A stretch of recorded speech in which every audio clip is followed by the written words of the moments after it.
Welcome. You are watching episode 94 of Regional Wrap, pre-recorded on the afternoon of Tuesday, the 4th of July. Regional Wrap, providing an insight into issues affecting regional Australia and giving a voice to regional residents. My name is Bill Bates, and joining me on this episode is my guest, Deborah Kerr, CEO of the Victorian Forest Products Association. In 2021, Deb was appointed the inaugural CEO of the Victorian Forest Products Association, a new state organisation representing the interests of Victoria's forestry industries. Having worked in various industries in representative roles, and most recently as a senior executive with the Australian Pork Limited, Deb brings a wealth of experience and unique skill sets to the table. Deb's role is to engage with both the state government and the wider Victorian community to showcase the vital role of forestry products sector plays in the operation as a sustainable operated employer and producer, providing renewable products used by Australians every day in more ways than they probably realise. Over the last 20 years, Deb has gained and applied a wealth of knowledge and experience in government relations, advocacy, policy development, issues management, stakeholder relations and corporate communications. Since 2014, Deb has worked as a senior executive management positions where she's broadened and deepened her leadership skills and management skills, including leading a team to oversee government advocacy, corporate communications policy issues, and contributing to the important organisational decisions as part of an executive team. Deb has also held representative roles for key stakeholders and reference groups, trade missions and councils, such as Director of the Food Safety and Information Council and Commissioner for National Water Commission. Welcome, Deb. Thanks, and it's good to be part of your regional wrap, Bill. Thank you. If you could just give us a bit of insight in regards to where you're born, grown up, and the course you took to get to where you are today. But I'd just like to hear something about that Water Commission as well. Water always interesting. Well, I'm a Riverina girl, so I grew up on a small farm in the Riverina, central Riverina. And after school, I was working in a bank and decided that I needed to go out further west, and ended up at Deniliquin, where I met my now ex-husband, but I met my husband at the time and got involved in the family farm, living on the family farm for 17 years. During that time, I started getting involved in some agri-politics and learning to, do some stuff like how to be a director and short courses, and so a bit of personal development. And as part of that, I got tapped onto the shoulder to be the executive officer for what is the Southern Riverina Irrigators Districts Council. I think they've changed their name since then, but essentially it represented irrigators across the Murray Irrigation Limited region, across 5 different landholding groups. And through there, progressed from local water advocacy in particular through to state, basin and national advocacy. And when we left the farm, I was working for the Rice Growers Association, dealing with a lot of different policy areas around rice growing, but still concentrating particularly on the Murray and the basin with regard to water. And from there, my job was made redundant in the millennial drought. We only grow, 11,000 tonnes, I think, of rice at the time when, we used to grow over 1 million tonnes of rice. Things have to change. And headed to Canberra to work with the National Farmers Federation, heading up a lot of environmental policy, but then picked up as existing staff left, areas such as climate change, mining and coal seam gas, interaction with farmers, traditional owner access to remote regions of WA, South Australia, Northern Territory, I think Queensland and a bit of New South Wales, that big rangeland lands region. And then got poached over to Australian Pork, where I headed up the policy team doing national advocacy around pork producers. The good thing about pork is water's not a big issue with pork, but biosecurity is. So, a whole different game from, plant production and environment to, livestock production, and now trees. Trees. Okay. Well, I'll just touch on a couple of things that you talked about. The Riverina. I did have an interview with Chris Brooks. He used to be the chairman for Southern Irrigators, I think it's called now. Darcy's taken over from him.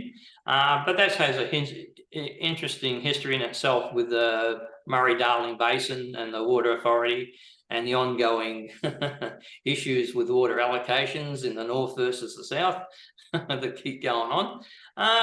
But it is a very interesting place for another reason for me, because I'm actively support creation of new regional states, and Riverina along with New England were places that had that sort of activity, pre-federation and post-federation, and it's probably something we probably need to look at in the future, because the policies coming out of Sydney, Melbourne and Brisbane sometimes aren't the best for regional people.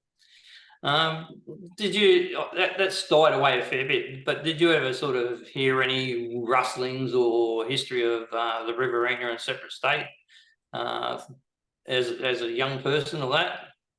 Yeah, no, it didn't really come across, my sort of where I lived, and certainly there are discussions every now and again as people want to do around, well, do we need what is effectively 3 layers of government, where we've got local governments, we've got state governments and federal government, and if you're going to get rid of one, which one are you going to get rid of? And I think people then tend to generally settle on states as the one that they prefer to get rid of. I'm afraid with the Constitution, you got a choice: either keep the states or become 6 different countries. So and that's what we would have been. But the pork one's another interesting, especially you mentioned biosecurity. Has the government got better at tightening up the regulations or actions to stop people coming on people's property? Because we did have a lot of animal activists getting into especially swineries and things like that. Has that got better for pig producers over time?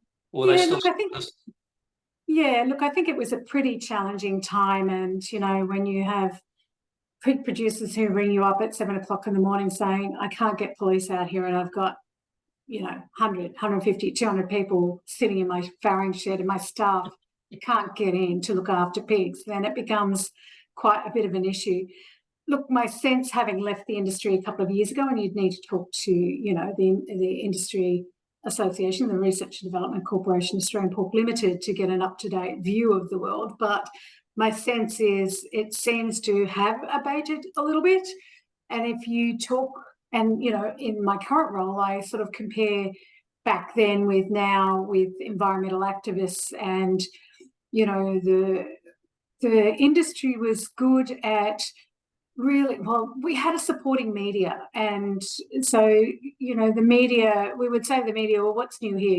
You've run this story a number of times. What's new here that would be of importance to the broader community or whatever? But we don't seem to have won that argument here in Victoria, in particular, around activism and our industry in native forests in particular. But they are also ramping up their activity around plantation. But they have the ear of some journalists, and those stories keep popping up all the time, and I won't call it misinformation, it's actually disinformation about our industry, which has been damaging, and it's been really difficult to get the cut through. Whereas back when I was working at APL, we were able to get the media on side by saying, well, what's new here? Governments were moving, they were strengthening the laws around access to farmlands, and particularly around biosecurity, and they acknowledged that the risk around biosecurity was pretty big for pig farms and for other intensive agriculture, and you had photos and videos of people going onto farms but, you know, here's a pig that we took, you know, that's theft. Yeah. You know, here's a piglet that we took, that's theft. You know, the goat one down here in Victoria at the time, where they just took the goats out of a pen. You know, they were effectively pets, and, you know, they were part of a tourism business on a goat farm. And so you have those stories that, you know, resonate with people, and that they find quite distressing, both, you know, for the farmer and for the industry. But, you know, we don't seem to have won that argument here around environmental activism in our forests. They go into the forests and they destroy equipment. Oh, that's vandalism and should be prosecuted. But now, originally, the closing of the native forest was scheduled for 2030 originally. Back in, I think it was 2021 or something, McGowan over in West Australia, he decided to ramp up, and I think they locked out this year or the end of this year. So do you think, Dan, it was a matter of one-upmanship and Dan needed to catch up to Mark McGowan on the same thing, and then just drop the boom on the forestry industry? Because it was, you know, no consultation, no anything. That's it. You know, here's your notice, and here's a bit of compensation for some people, but really, it doesn't help the whole industry. Look, you're right. There was no consultation on the decision to phase out in 6 months' time, and at least the McGowan government gave the industry over their 2 years' notice. We had, you know, 10 years, 11 years' notice to close, and stop taking native timbers. And my industry, you know, said to me, my native members have said to me that they needed every one of those years to find alternative secure supply lines of wood, and to pivot to those to that 2030 timeframe. To ask them, those that were remaining through until 2030, to ask them to pivot in 6 months is egregious. And so those businesses, those employees, those communities are trying to pivot to no fibre from native forests in 6 months' time, and it's going to be nigh on impossible. There is no replacement industry. There is no available plantation fibre. Plantation fibre is not aligned to, and is not the same, it doesn't have the same uses as native timbers. They're different species, different characteristics of the wood. Native is very important where you want durability timbers, or where you need appearance timbers. So you think durability is outside, snow huts, you know, railway sleepers, wharves, public infrastructure, the outsides of building. And appearance are more your floors and your furniture and your stairways, or, you know, window frames in houses. So you fit out in houses. Plantation fibre, you've got two types. One is a native hardwood, which isn't suitable as a sawlog, it's a pulp log. So, you know, that's used for, you know, ultimately paper and cardboard production. And you have pine, and pine is really an important part of our construction fibre. So saw logs that go into the frame of a house, or landscaping, or fence posts, you know, and both fibres, both native hardwood and pine, go into making pallets. You know, one is, you know, suitable for lighter loads. Pine pallets are suitable for lighter loads. Native pallets are suitable for heavier loads. They can take that because of that durability aspect. They can take it. So the decision to phase out native forestry has wide-ranging implications, and quite frankly, the industry has a very short time, and the communities, I should say, because once these mills close, and some will close, some will try and find alternative sources, but some of those communities are small communities that don't have a replacement industry. And might I say, the solution of these environmental activists is ecotourism, and that's been a failure everywhere else it's been tried. Yeah. There's no value of money in tourism anyway. But what about importing hardwood from overseas? Let's wreck Borneo and let's wreck Indonesia and anywhere else in Asia or South America and import their logs direct and saw them up. What's the that's a good alternative for the environmental people, isn't it? Well, there's a couple of issues there. One is global demand will outstrip supply 4-to-1 by 2050. So, you know, you've got a quadrupling of demand to supply. So it's going to be a very tight market globally. Africa is becoming the new Amazon when it comes to supplies. And last week you would have heard that Uganda has closed its doors to exporting timber. So Africa's getting itself prepared for this onslaught of demand. But my own research shows that prior to this decision, you know, well in the 90%, so 95% around that figure of imports of native hardwoods from overseas come from countries with a worse environmental performance index, according to the USA's Yale University, and a worse corruption index than Australia. And you are still talking not just developing countries that don't have the resources and the regulation to deal with this, but you are talking in some of these cases, you know, developed countries as well. Well, I think it might be one of our native Pacific Island nations that sort of sold out a little bit to Chinese interests and having their forests stripped a little bit is a bit of a concern as well.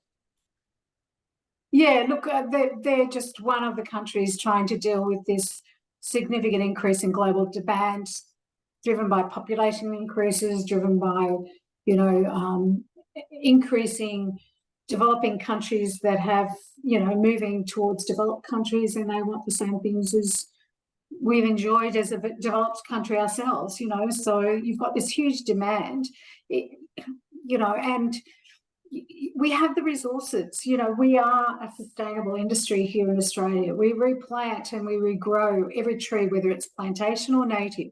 We regenerate those areas, and you know, we manage our environmental performance here with really strict regulation that each of the companies try to adhere to. Well, they have to. It's a huge tomb of regulation that they're required to comply with. And, you know, to have a small vocal group of people who have driven both a litigation against the state, you know, owned enterprises that are managing our forests for production, and, you know, that the flow and effect of that through the, you know, as we've seen, to a decision in Victoria where the government said, well, litigation is going to happen through to 2030, we'll just shut it now. We won't fight for anyone. It's unsatisfactory because regulation is their mandate. As regulators, they should be fixing the problem. Well, last week I had an interview with John Clark, a forester from West Australia, talking about the West Australian lockup. And 2/3 of the hardwood forests, native hardwood forests, were already secured and locked up, but they were only operating on a third. And basically, most of those forests aren't ancient forests or anything. They're actually been reworked over hundreds of years, and a lot of people wouldn't even know. You go into a forest and it may be only 30 or 40 years beforehand that was clear felled. So it's not as though cutting down trees ends the tree's existence, you know. Why have we lost this fight in regards to, no, we don't have to hug trees. They're a resource, they're a sustainable resource, and we manage them. We can do so much with them. And the other thing is, I mean, with all these people signed up to anti-plant food scares, here's something that can sequester carbon at I think an average tree, I think I was reading somewhere, a reasonable size mature tree can absorb 21 kilos of carbon dioxide per year. Well, I've got a couple of Portsianas out the back, and I reckon every year I prune them, I reckon I get half a ton off each of them anyway. so we're sequestering carbon all the time. And the other thing is, if in products, timbered products, and you can go to Europe and you can come across a 400-year-old chair, that's a lot of carbon sequestered from, or you can go to buildings and there's beams and that in there that have been there holding up the roof for 1,000 years. So that's long-term sequestration of carbon dioxide. How did we lose this fight? Yeah, look, it's a complex one, and I think there's some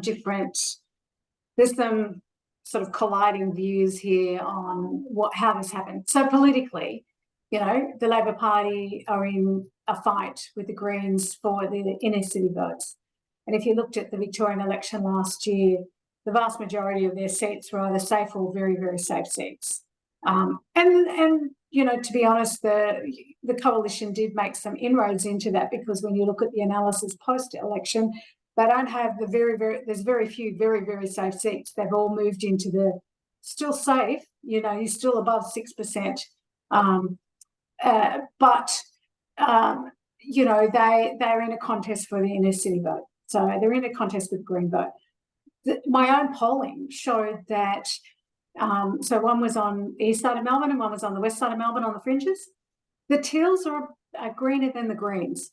So the teal, even though none were elected for the Victorian Parliament, teal voters are more green than the green voters. Our polling showed that the vast majority of Victorians not only supported these timbers, but they supported accessing native forests to get these timbers. So there's that political sort of dynamic. The other dynamic is that we have some really, really credible forestry researchers here in Australia. And when it comes to carbon, there's a gent employed by New South Wales DPI who's a bit of a guru when it comes to this. And you have, he's analysed some of the research around particularly carbon. And there are some, and his report is about 30 pages. It's available on the internet. Fabiano Ximenez, if anybody wants to look him up. And, the differences between the carbon researchers are usually modelling, assumptions around modelling. For example, one looks at short-term impacts versus long-term impacts. Some look at just sequestering the trees versus, whole-of-life use of the wood, as you've mentioned, that's been harvested. So there are a number of challenges when it comes to some of this research. And when you look at what environmental activists rely on, a lot of the research that they rely on is decades old.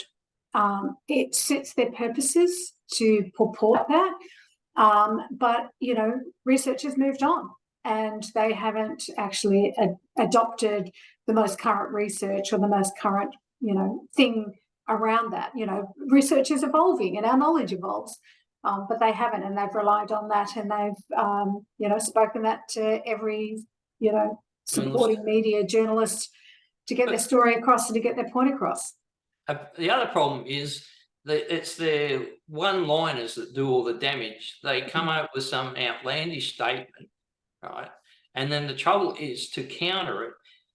You can't just give back a one-liner. You have to provide a whole heap of information, and no one's got the time to listen to that. No one's got it's with all these minority groups, whether it's animal activists or environmentalists or people who are against dams or whatever. It's a lot of one-liner throwaways that a response is, it's not possible to respond in just a few words, and no one's given us the time to get our story across. But do you also see it as, if we're going to get out of our native forest, isn't that an abrogation to our global responsibilities in regards to the whole requirement of the timber industry and that? Because I always look at Finland as a case in point. I mean, it's much smaller amount of land mass, smaller forest area. Basically, I think it's more softwoods than hardwoods, but they make a fortune out of it, and they cut something like 10 times the cubic meters of logs down that we do. and it's sustainable. And the other interesting thing about it, their forest is 66 is owned by 66,000 different landholders, ranging from little individual super funds to individual family lots to sizable. And the state forest is only 8% of the whole forest. That's an interesting sort of concept. Well, there's certainly a big push here to expand our plantation area on farms, and the challenge there is, the price of land has increased significantly. So, there's a focus on farm forestry where, we don't have to buy the trees, but the farmers could grow the trees. We only grow trees in certain areas. We don't grow it all over the state. So we're not going to see plantation forest, for example, being planted up around Mildura, because A, it's a long way to get to a mill, and B, the climate and the soil and the rainfall doesn't help us in that area. So we do concentrate our production of plantation forests in certain regions. So Northeast Victoria, Gippsland and Southwest Victoria. And we have the processing capacity there to deal and take with that fibre and to use it. So you sort of have that, where else do we go? Farm forestry. And there are some farmers who, have invested in plantation forestry on their farms, both native and our plantation, what we call our plantation species, pine and blue gum. And, they're doing really well. And there are some significant add-on benefits for the farm in doing so. And we're saying, don't plan out your most productive, focus on your those areas of the farm that are not as productive and that would be suitable for trees, and so, there is government programs, both Victorian government and federal government programs, in trying to incentivise that for farmers. But our native forests, if I come back to our native forests, well, we've got 0.063 million hectares of public land. Around half of that is protected in perpetuity. We have further protections that are applied to state forests, which means that of the sort of crown and state forests that comprise the other half, only around about 160,000 hectares were available for harvesting. And you're right, the statement about we've been harvesting these areas for a long period of time is so true. We've been harvesting it here in Victoria since Victoria was settled. And they've been regenerating, and some areas have been harvested, 2, 3, 4, 5 times. And so, our state forests are regeneration forests that we have accessed over the last, few hundred years. So you have that regeneration, and environmental activists focus on, well, there's so much biodiversity in these hoops. Yeah, there's a good reason for that, because they're regenerating. And, we are providing the feed source for the next generation, not just focusing on the old growth tree that is the nesting hollow for a particular species. So there's a very good reason why, activists focus on these areas, because of the regeneration that replenishes and gives you ecological health of a forest. The big concern now is, or should be, who's going to look after the forests now that native forestry is ceasing? Who's going to regenerate our national parks? How is the health of that going to occur? Who's going to protect our communities from the next big 2019-20 fires? So there are all these flow-on ramifications of this decision. The new flow-on forestry management is going to be called lightning strikes that torch your whole forest, like 2099. I mean, once you take humans out of the equation, out of the forest, it becomes just an overgrown mess, place for feral animals, place for exotic plants that you don't want it in, and it starts to become a more monocultured rather than biodiversity.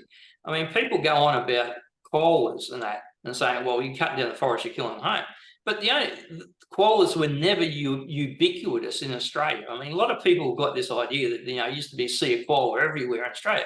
I mean, it took from settlement, it took us 14 years to come across the first one, and it had to be brought from the Illawarra up to Sydney. So they're not that ubiquitous anyway. But what happened is with farming, logging and things like that, creating new forests actually provided a great food source for them, because young tree leaves are a much better diet than old 100-year trees with their leaves. So we don't have the story right, and we don't seem to be able to get across. No, you're right. We can't. We don't have the cut through. But it comes back to this political reality that governments, particularly Labor governments, are competing for inner city votes with the Teals now and the Greens. And so they're fighting for their political survival on this new political landscape that sees the two major dominant parties actually not being dominant parties anymore. They're becoming minority parties, and is Australia in the future, in the next 20 years, going to be dominated by 3 or 4 minor parties, and having to have coalitions to actually govern in their own right in the future. And the trend in the majority vote is going down, and that's the way it's going. And so our political cut-through is also sort of ameliorated by the fact that Australia is one of the most populous city, our city population is really, really high. We're talking in the 90 percentages. Is, you look at that limestone curtain around, the eastern states, that's where most of the population lives. And so, you get this disconnect that's happening also with regional areas. It's great to go out and, spend a weekend in the forest, but no responsibility here, whereas you've got, a smaller population, you've got bigger farms, you've got bigger, smaller towns, bigger regional centres. So you're concentrating your population. And so that disconnect, that chasm between rural and urban is just getting bigger. The other thing, I know the Liberals and Labor are sort of fighting for their political lies, but what they're doing is also killing regional Australia, our lifestyle, our wealth, our productivity, and like I say, the divide between Sydney, Melbourne, Brisbane and their respective regional areas is getting too stark. And I mean, we've got the situation in Queensland. We've got 3.5 million people down in that southeast corner. We've got more than 73 seats centred within 250 kilometres of Brisbane, and their vote is overwhelming regional. And it's even worse in New South Wales. I think west of the Great Divide proper, I think there's only about 8 state seats left. But I mean, there's other regional seats on the divide like New England and things like that. But that's the way we're going. And I don't see, unless we can have a divorce from Melbourne, Sydney and Brisbane, they're going to continue to drive down our lifestyle and also our wealth. And the only farms that they seem to be interested in is wind farms and solar farms. And they're no help to us at all. Well, we still, produce most of the food that we require. I think fruit and vegetables is the area that's a shortage in Australia. But we are an exporter of food, and so I think personally, what I go back to is you look at France and you look at Europe and you look at other countries who really value their farming sector, and we don't see that here in Australia. We don't see the value. Farmers are trusted, but we don't see that intrinsic value that the urban communities have for you haven't got enough votes. You haven't got enough votes. They get more votes for giving free childcare. Well, the thing that I was going to point out is, if you look at Australia, World War II, World War I, and you look at Europe, World War II, World War I, a lot of people went hungry. And so we've never had that real impact to our well-being in Australia. There's no history of it, if you can sort of get the sense that I'm getting at. So we haven't built up that value, that intrinsic value for agriculture.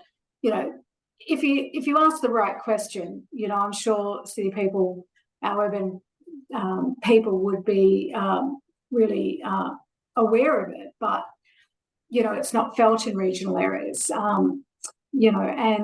And so when it comes to votes, it's read an article recently where has the social left gone too far one way? Do we need a pendulum that brings it back to the middle? We don't want to go right, but we need a society where we're in the middle of the two sort of extremes, and if you look at Victoria, even within the Victorian government, it's being governed by the socialist left of the Labor Party.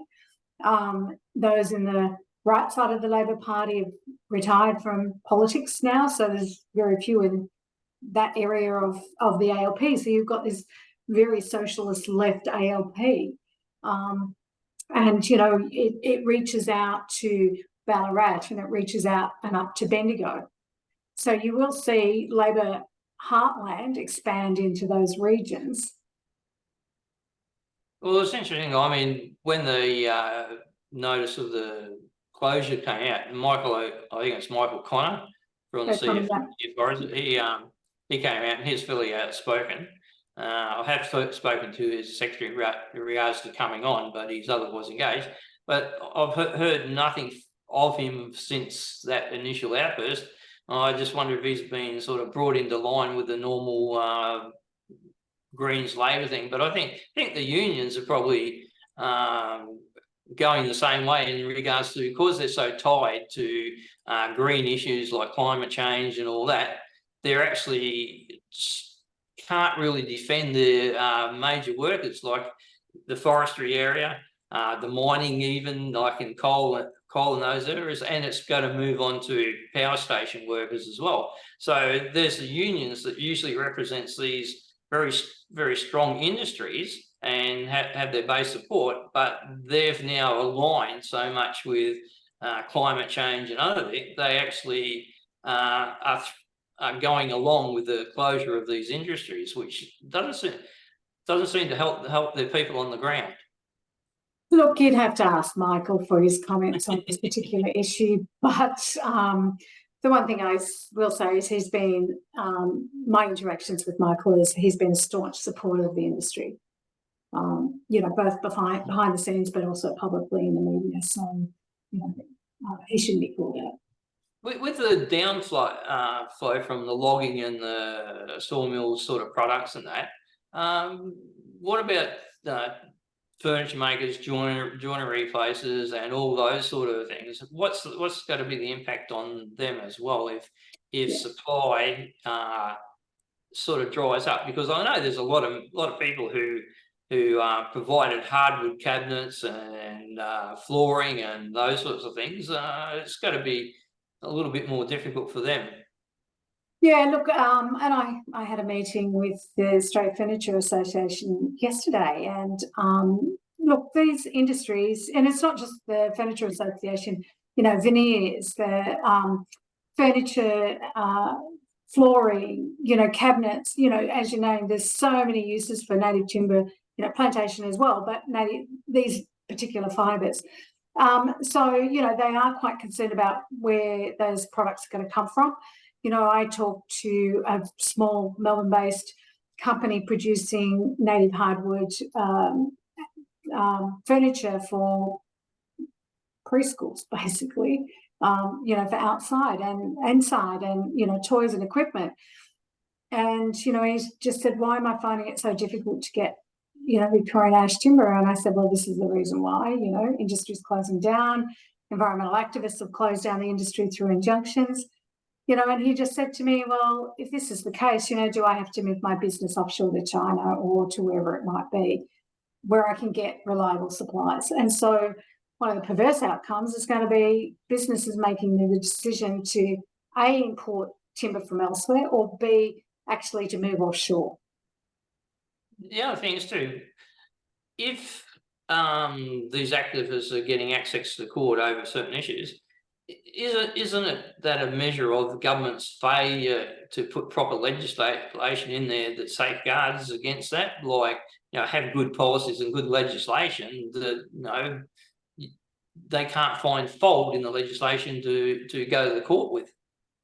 It's been the crux of this issue for the native industry here in Victoria. We have asked the government time, and not just us, CFMEU, Australian Forest Contractors Association, Timber Towns Victoria, we've all been in conversations with the government about why can't you fix this?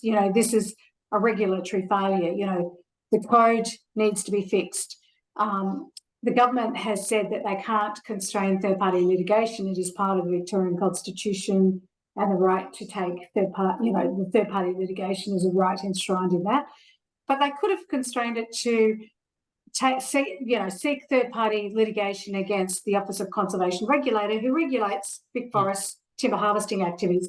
Why don't you? There seems to be, coming into this industry, there seems to be frustration that the OCR wasn't finding and closing down big forests by the environmental activists who kept, telling the OCR that, big forest is doing this wrong or this wrong, but the OCR found nothing wrong, and so there seemed to have been frustration, so they moved to the courts. And so, you could have constrained, for example, their activity to challenging the OCR's decision in court, but that didn't happen. There were a number of changes to the code, and the government will point to 3,000 grammar, spelling, comma missed amendments that they did, but the substantive changes to the code that governs Vic Forest was quite small in number.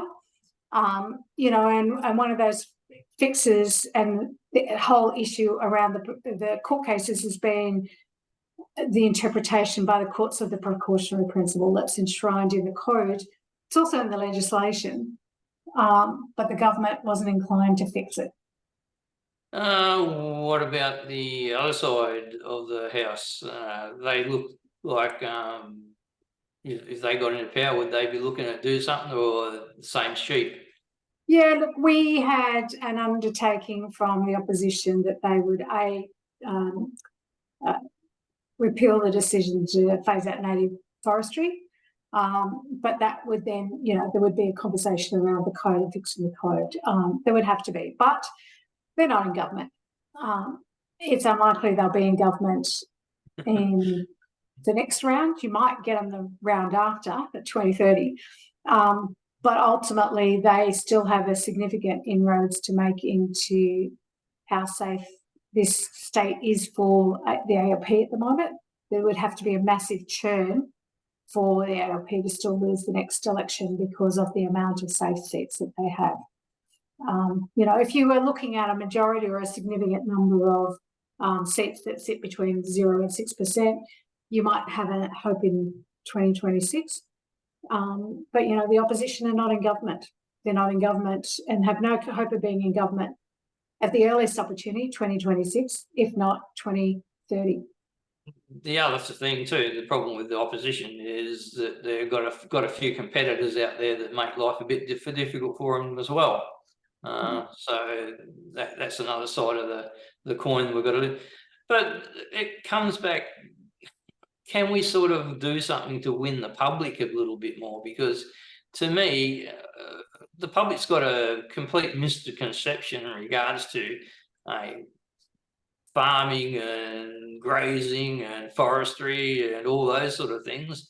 I don't know, can we actually re-educate them, or start re-educating maybe in the schools or something like that in regards to the value of farming and forestry and all that sort of stuff?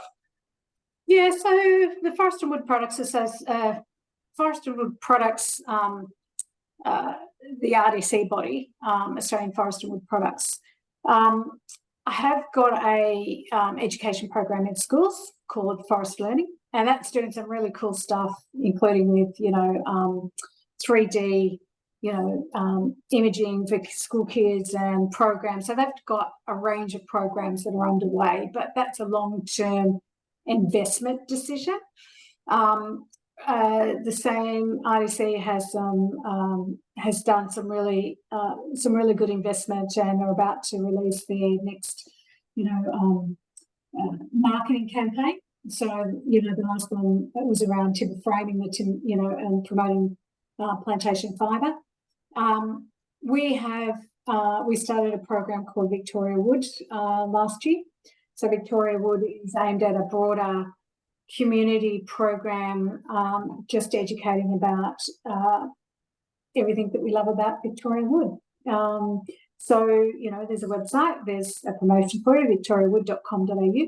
And, you know, we're gradually putting together case studies around the various aspects of Victorian wood. So there's a story up there about a plantation. There's a story up there about, you know, a small boutique producer. There's a story up there about recycled wood, a small company doing recycled wood. You know, we're looking at production this year of, you know, Sumitomo's T3 building in Collingwood, which is wood, a multi-storey wood building. We're looking at tracing a house, you know, from architect design with the builder and the homeowner right through to, you know, and looking at the intersection with the our industry all the way through, and, you know, even to family moving in and the boxes that they're carrying in their books in, or their kitchenware is wood fibre. You know, yeah, the picture frames are wood fibre. You know, the beautiful table is wood fibre. So looking at what they are bringing into the home, not just the building of the home, but what they're bringing into the home that's wood fibre. You know, outside, you know, the garden. So we are looking at a series of additional promotional videos that we will mostly feature on Instagram, a little bit on Facebook, but mostly on Instagram. And we're doing it by social media because it's a cost-effective option. We don't have the funds to do a big TV campaign. But, you know, it's a great program about those that love wood and appreciating those products that we love every day and we use every day. Do you think there's be a niche there for, say, a naturalist or someone like that to do a program on regenerative forests and what life is in there? Because I mean, we have a fellow up here in up in the tablelands out of Cairns, and he's got zillions of followers, and all he does is go around and he just makes a camp and things like that, and then he makes up, you know, he makes bricks for a house and things like that in the bush, and shows you how to do it, and tons of followers. Do you think we need to sort of show people what a regenerative forest is, and so we can say here's a picture of what this looked like after clear felling? And a lot of people don't understand clear felling. They think it's just wanton destruction, but there's a method to the madness in regards to the clear felling. It puts a lot of litter on the ground, retains moisture, and then it also gives natural regrowth, because you don't go around and plant individual plants. It's just revegetation. So it gives all the new stock ample sunshine to get a start in life. So whereas if you had, I only pull out one tree here and a tree here, a chance of another tree starting off is fairly difficult because it's closed in by so many others. So do you think we need to get that message out there that clear felling, yes, it looks terrible, but this is the result in, say, 15, 20 years, and here's the biodiversity, here's the koalas, here's the lizards, here's the all the marsupials, because it does provide a new feedstock for so many ground animals. Yeah, look, I think the important point here is for our plantation forestry, it's clear fell. For our native forestry here in Victoria, it's not clear fell entirely. We do variable rate retention harvesting. So some areas will be clear fell because it needs to be. Some will be partially harvested, and some, you know, they might only do a very, very light harvest. So we do, you know, we have done, I nearly have to use past tense now. We have done very much variable rate retention, and it's illegal here to log old growth forest. We haven't been able to do that for a number of years. So, but, you know, we did have, you know, I have a series of photos from the same harvest area each year so going through and looking at the regeneration of, in this case, it was a small area of ash clear fell, and looking at, you know, the burning, the reseeding. So we do reseed here in Victoria, and right through to, you know, you can see as little as 4 to 6 years later that forest coop actually provides feed sources for endangered species like leadbeater's possum, and the Vic Forest research show that if we stop native forestry, these possums will actually decline from as little as 4 years after we stop harvesting. So, you know, by the time just after the next election gets around, there'll be decline in these protected animals. And so we did have that, you know, going out for about 30 years. So a forest that's actually been regenerated, same coop over about 30 years. And it's pretty amazing, the regeneration of that area. Can we be better at communicating? Sure. The other thing But is we too, didn't.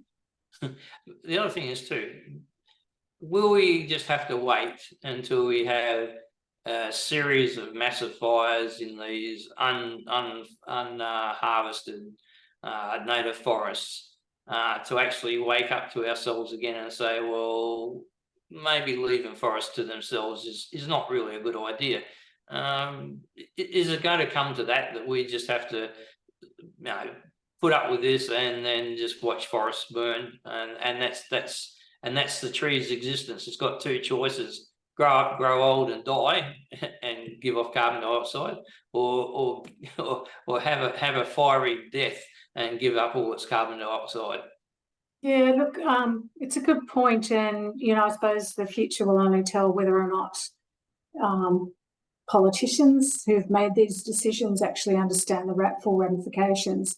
I think environmental activists will continue to blame the logging industry for decades to come because they have some research that supports that view, and they'll continue to blame native forestry.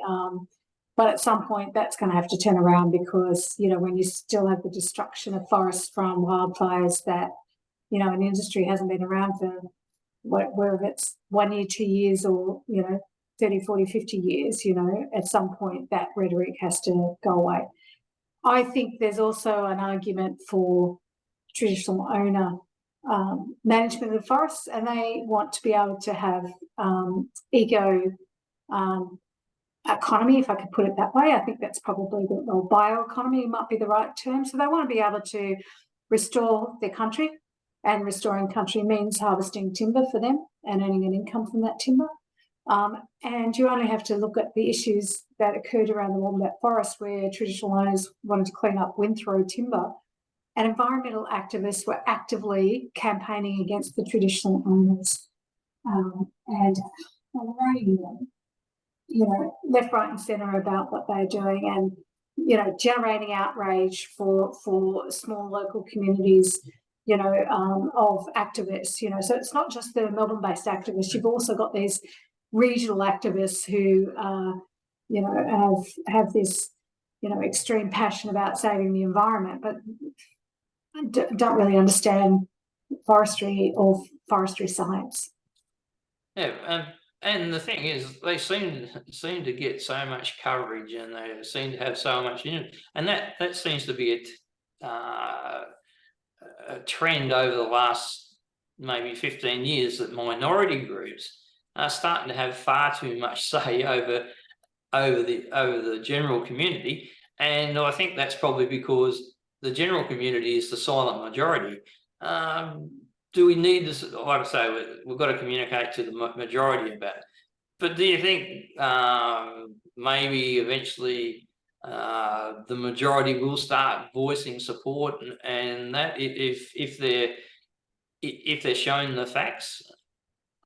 Look, I think when you educate people, they certainly support the industry, but the key issue is you have political parties with policies. You have factions within the Liberal Party, like the Young Environmental, they're called Lean, the ALP Lean, it's a subgroup within the Labor Party, and they're basically like the environmental activists of the Labor Party. They have they've been active trying to get Labor policy across Australia to ban native forestry. You know, and so it comes down to what is the political imperative when it comes around to each election. And it's usually about education, it's about infrastructure, it's about hospitals, it's about the economy. It's not normally about forestry. And, you know, we're a silent industry to a broader election campaign. And, you know, if you look at the last Victorian election, the Liberal Party put out a very constructive 192-page policy platform. The Greens didn't publish theirs in one document, but you had a whole series of publications on the website that you could go and look to.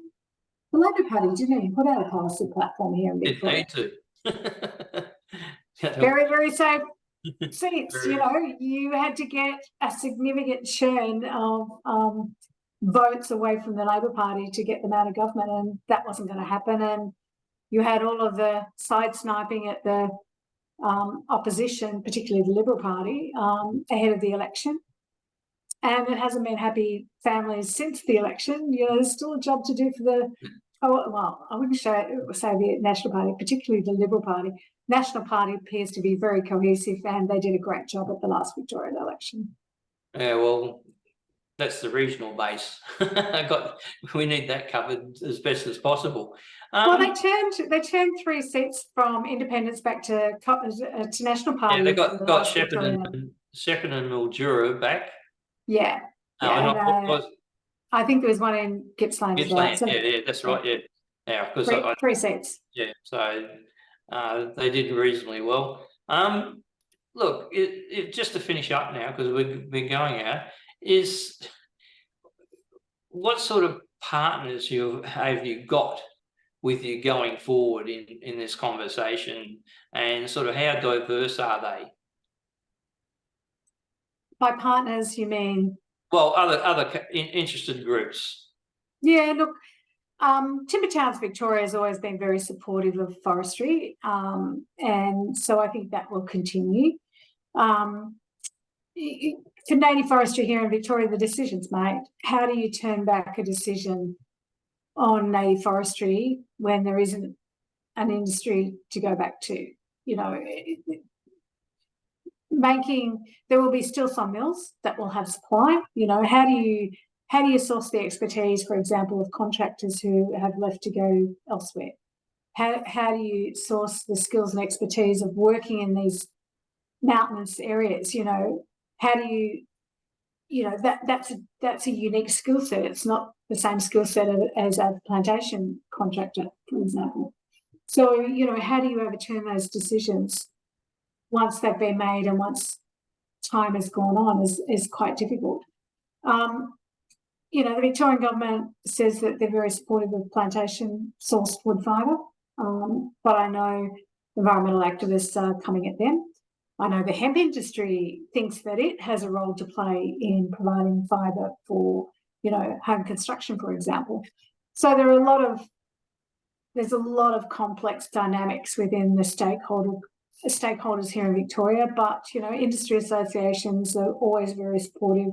You know, I've talked about the Australia Furniture Association, you know, Forest and Wood Communities, which is more of a community-based community, Timber Towns Victoria, even the CFMEU have been very supportive of forestry. So, you know, there's quite a number of industry associations going forward, and individuals generally, when you ask them a specific question, they're very supportive as well. But we need to see it at the voting booth. Roughly how many little townships do you think will sort of have to fold up over time, and how many thousands of people will have to withdraw from the regions because there's not really an industry or a support base for employment there? Yeah, that one's a difficult one. So there's about 2,500 direct employees working in native. You've got the flow on through the community. So if you look at some of these small communities, I could probably name 4 or 5 that have no alternative industry. So they're going to be demised, but the demise is going to be felt through reduction in school children, school closure, reduction in healthcare, reduction in funding for public infrastructure. You know, you're going to have immediate probably issues with the value of a home. So if you own a home in some of these areas and you're looking to sell that to move elsewhere, who's going to buy it? You know, your value of your home is likely going to be affected. are those communities, there are some of those communities who can't move anywhere else, like they don't have a car, or they might have particular health or other concerns that mean they can't actually relocate for a job. And if your mill is the only employer of value in that community, what do you do when it closes? So there are a whole heap of flow-on impacts through some of these communities that are, we're only scratching at the surface at the moment. Doesn't bode well for regional Australia, unfortunately. Can't argue with you there. Okay. Look, thanks very much for your time today. Is there any final comments? And the other thing is, if you could send us any links and that, we'll put them up on on our shows too, so people can follow those links to the activities you've talked about during the interview. Yeah, look, the Victorian wood one is a good one, which is pretty easy, victoriawood.com.au. Okay, then again, thanks very much for your time. If you just stay on the line, I'll introduce tomorrow's show and just have a short chat after. Thank you, Deborah. Thank you. If you enjoyed today's show, please like, share, and subscribe to our Facebook channel, and also subscribe to our YouTube channel. Our next episode, we'll be talking to Tony Seabrook. Now, he's the chairman for the Pastoral and Grazers Association WA, who has just led charge for a 29,000 signature petition to try to slow down the introduction of the West Australian Aboriginal Cultural Heritage Act. They've had some success, but we'll talk to him and see how much further they've got to do. Thanks very much.